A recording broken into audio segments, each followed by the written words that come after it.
পরিচালক তিনি কোন ভুল পথে চলতে পারেন না, ধরে বলে ঠিক কিনা?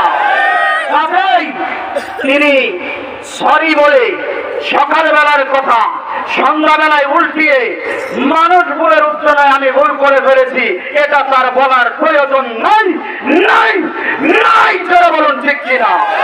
বিশ্বনী বাংলা 1354, ইংরেজি 1947 খ্রিস্টাব্দে বিশ্ব জাকের মঞ্জিল, যেটা বিশ্ব জাকের মঞ্জিল ছিল না, একটা অজব পরাগা ছিল, যেটা একটা আট্রসি গ্রাম ছিল, সেই একটা গ্রাম আজকে অট্টালিকা ভরা শহরের মতো দেখতে দৃষ্টিনন্দন এই এশিয়া উপমহাদেশের মধ্যে, যেটা একটা আশ্চর্যের বিষয়, যেই একটা গ্রামকে আজকে শহরে রূপান্তরিত করা হয়েছে শুধুমাত্র আল্লাহ তালাশি, খোদা তালাশি, খোদা অন্বেষী, খোদা তাআলার তালেবে মাওলার অন্বেষী তাদের জন্য যেই দপ্তরটা গড়ে তোলা হয়েছে, এই দপ্তরে তিনি প্রথম দিন 1947 সালে যে জবান দিয়ে কথা বলেছেন, 1354 যে কথা বলেছেন, সেই কথা 2001 সালের পহেলা মে শরীয়তে যতদিন ছিলেন সেই কথায় তিনি কি ছিলেন? স্থির ছিলেন। আল্লাহু আকবার বলেন, আরো জোরে বলেন আল্লাহু আকবার। সেই কথার উপরেই তিনি প্রতিষ্ঠিত ছিলেন। তিনাকে কখনো বলতে হয় নাই সরি, কেননা তিনি চলেছেন আল্লাহ শক্তিতে। কার? জোরে বলেন কার? তিনার পরিচালনাকে, তার পরিচালনার মাধ্যমে চলেছে আল্লাহ।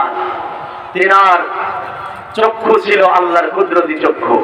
তিনি সামনের বিপদ আপদ গুলো হবে কি এটা দেখে বিশ্বনী খাজা বা ফরিদপুরে বিভিন্ন সময় জাকেরদের বিভিন্ন হুকুম দিতেন কি দিতেন না? তিনার আধ্যাত্মিক উত্তরাধিকার, যিনি আমাদের ইমাম, হিজবুল্লাহর ইমাম, জাকের পার্টির মহামান্য চেয়ারম্যান, তিনি মাদারজা কুলি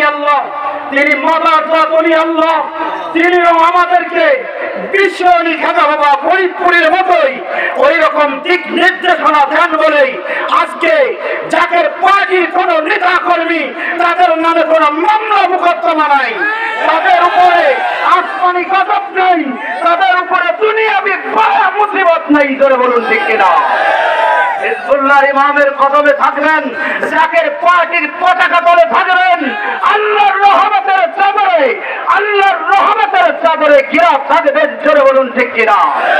তিনিও জবান দিয়ে যা বলেন এটাও আমার আল্লাহর কুদরতি জবানের কথা, জোরে বলুন ঠিক কিনা? মানতে হবে কি হবে না? জোরে বলুন। বলি আল্লাহর সব কার সব? জোরে বলেন। আল্লাহর কাছে কিছু গোপন আছে নাকি? আল্লাহ তার বন্ধুদের কাছে কিছু গোপন রাখেন? এই হাদিস দিয়েও আপনারা বুঝাইতে পারেন যে কিছু কিছু ব্যক্তি যে আল্লাহ পাক বিশেষ করে কিছু পাওয়ার দেন তাদের কাছে আল্লাহ কিছু গোপন রাখেন না, জানাই দেন। আল্লাহর ওলিরা থেকে আল্লাহ সব দিয়ে, সেখানে নবী জানে না, এই কথা যদি বলে মানা যাবে? মানা যাবে? সাহাবীরা কি এই মতে ছিল? নবী কি এই পথে রেখে গেছে সাহাবীদের? নবীদের পথ কি এটা ছিল? নবী বলেন ইন্নী আরো, আমি যা দেখি, মা লা তারাও না, তোমরা তা দেখো না। আল্লাহু আকবার বলেন। ইন্নী আরো মা লা তারাউনা ওয়া আসমাউ মা লা তাসমাউন। নবী আমার বলেন, ও সাহাবীরা, আমি যা দেখি তোমরা তা দেখো না, আমি যা শুনি তোমরা তা শুনো না। আল্লাহু আকবার বলেন। আল্লাহর ওলিরা তা দেখে, আমরা ওইটা দেখি যার কারণে আমি মনে করি যে আমি নামাজে দাঁড়াইছি, সামনেই খালি দেখি, পিছনে দেখি না। আমার নবী কি তাই? জোরে বলেন। নবীজি সাহাবীরা নামাজে দাঁড়ায় কে কি করে এটা নবীজি বর্ণনা দেয়, নামাজে করে। আল্লাহু আকবার বলেন। সাহাবীরা হতভম্ব, কিরে নবী না সামনে ঠিক থাকে নামাজ পড়ছে।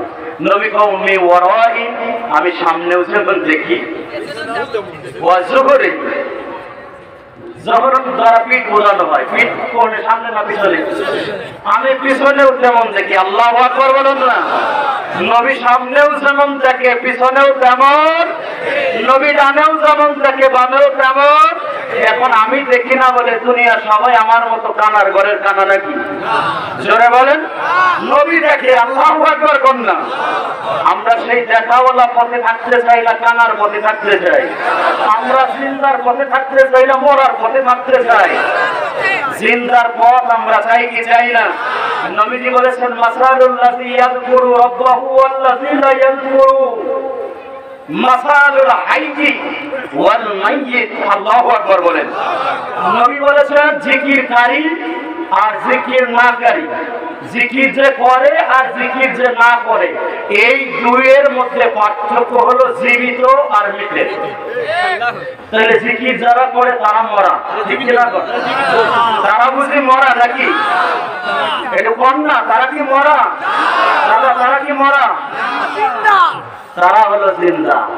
নবীজি বললেন মাসালুল্লাযী ইয়াযকুরু রাব্বাহু, জিকির যারা করে হবে তার রবকে না বিশ্বলি? আমরা যারা খুশি তাই বিশ্বলি ভালো আবার কি রব মনে করি?